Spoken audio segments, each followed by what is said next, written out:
Ion की बात की थी जी हमने कि एटम के आखिरी वाले शेल में से अगर इलेक्ट्रॉन को निकाल देंगे तो वो किस में कन्वर्ट हो जाएगा जी, पॉजिटिव आयन में। और अगर उसी वाले शेल के अंदर एक मजीद इलेक्ट्रॉन को ऐड कर देंगे तो वो नेगेटिव आयन में तब्दील हो जाता था। इसी तरह से मॉलिक्यूल की बात करते हैं हम। मॉलिक्यूल अगर आपके पास हो और हम क्या करें जी, उसमें एक इलेक्ट्रॉन ऐड कर दें या उसमें से इलेक्ट्रॉन को रिमूव कर दें तो वो किस में कन्वर्ट हो जाएगा, मॉलिक्यूलर आयन में।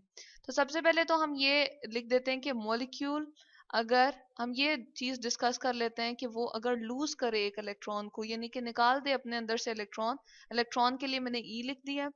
और तो क्या होगा, वो किस में कन्वर्ट हो जाएगा जी, वो एक पॉजिटिव मोलिकुलर आयन में तब्दील हो जाएगा। और किस तरह से होगा, चले हम ये देख लेते हैं। इसके लिए एग्जांपल हमने ले ली N2 की, नाइट्रोजन मॉलिक्यूल की, जो हमारे पास क्या होता है, गैस की फॉर्म में होता है और एनवायरनमेंट में अवेलेबल होता है। हम इसके न्यूक्लियस में देखते हैं जी, प्रोटॉन कितने होते हैं, 7 होते हैं, और न्यूट्रॉन कितने होते हैं, वो भी आपके पास 7 होते हैं।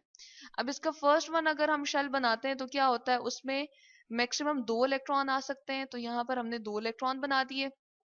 इसके बाद जो हमारे पास शेल आएगा उसमें कितने इलेक्ट्रॉन होते हैं जी, उसमें 5 होंगे, क्योंकि हमने कितने पूरे करने हैं, 7 पूरे करने हैं, तो 5 हम यहाँ पर बना देते हैं। और इस वाले शेल में मैक्सिमम 8 इलेक्ट्रॉन आ सकते हैं, लेकिन हमारी इस नीड के अकॉर्डिंग हमें कितने चाहिए जी, 5 चाहिए, तो हमने 5 बना दिए।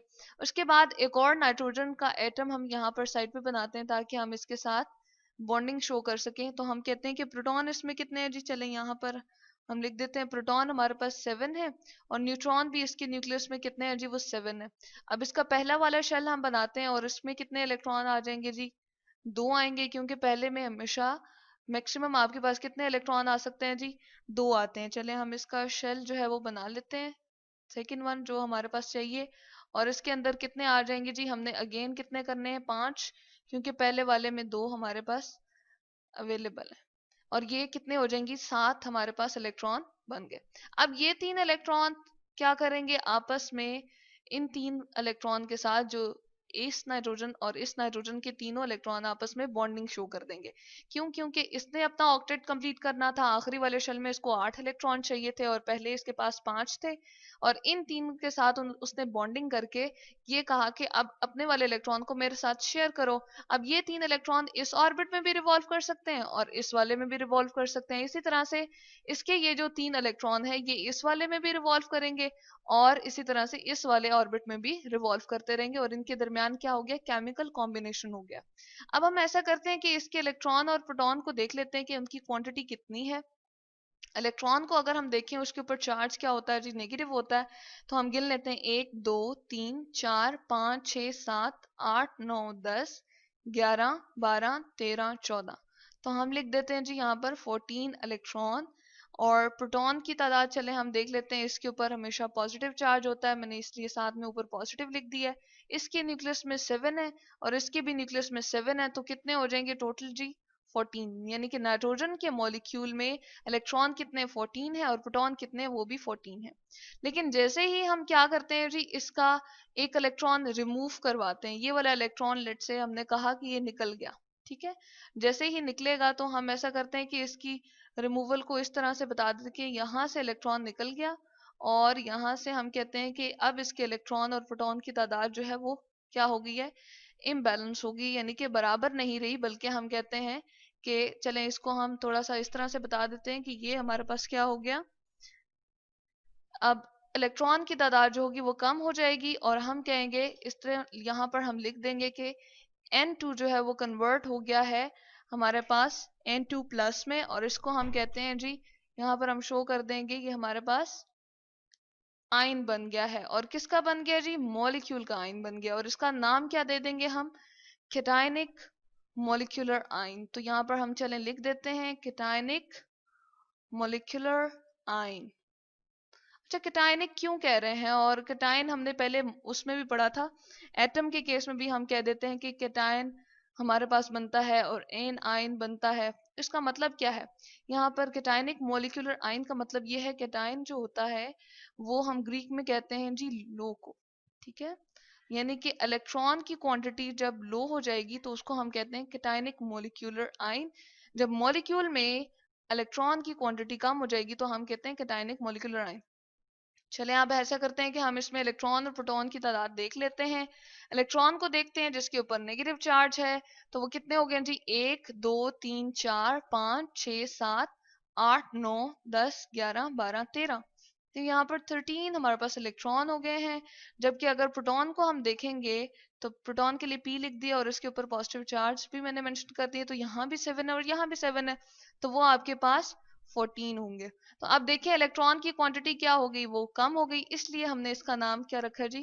Cationic molecular ion. अब ऐसा करते हैं कि वो वाला मॉलिक्यूल देख लेते हैं जो इलेक्ट्रॉन गेन करता है, तो यहाँ हम लिख देते हैं कि मॉलिक्यूल गेन इलेक्ट्रॉन। तो यही नाइट्रोजन की एग्जांपल अगर हम ले लें और इसी के तरीके से हम समझ लेते हैं कि किस तरह से वो इलेक्ट्रॉन को गेन करता है, तो यहाँ पर अगेन हम क्या करते हैं जी? उसका न्यूक्लियस बना देते हैं। प्रोटॉन जो है वहां पर 7 होते हैं, न्यूट्रॉन कितने होते हैं? वो 7 होते हैं। और फर्स्ट ऑर्बिट जब हम इसका बनाते हैं तो इसमें मैक्सिमम 2 इलेक्ट्रॉन आ सकते हैं, और नेक्स्ट वन जब हम बनाएंगे तो उसमें कितने आ जाएंगे जी? 5, जैसे हमने पहले बनाया था।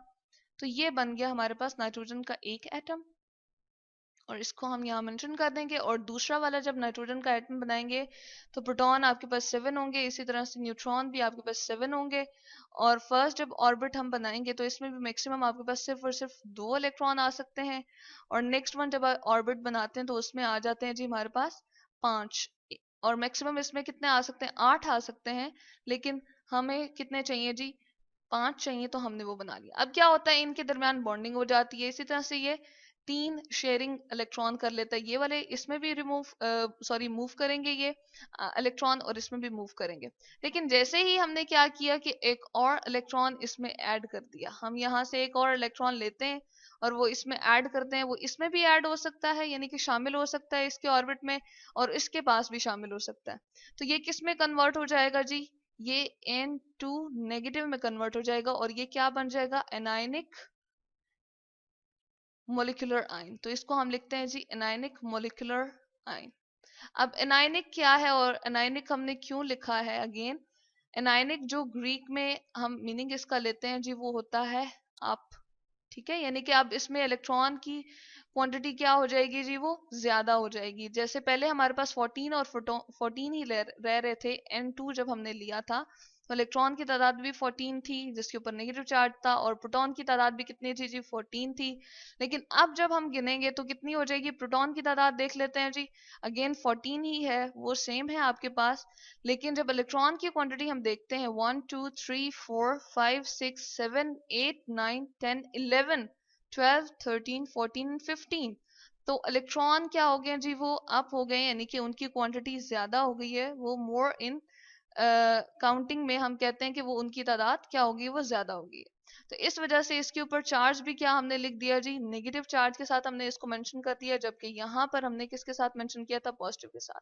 हम देखते हैं जी हमारे इन्वायरमेंट में मॉलिक्यूलर आयन कौन से ज्यादा अमाउंट में है, तो वो कैटायनिक मॉलिक्यूलर आयन, यानी कि वो वाले आयन जो इलेक्ट्रॉन को इजीली लूज कर देते हैं, मॉलिक्यूल्स वो वाले हमारे पास क्या होते हैं? कैटायनिक मॉलिक्यूलर आयन होते हैं, और ये इनकी क्वांटिटी बहुत ज्यादा होती है इन्वायरमेंट में। तो इसकी एक दो एग्जांपल्स यहाँ पर हम मेंशन कर देते हैं जी।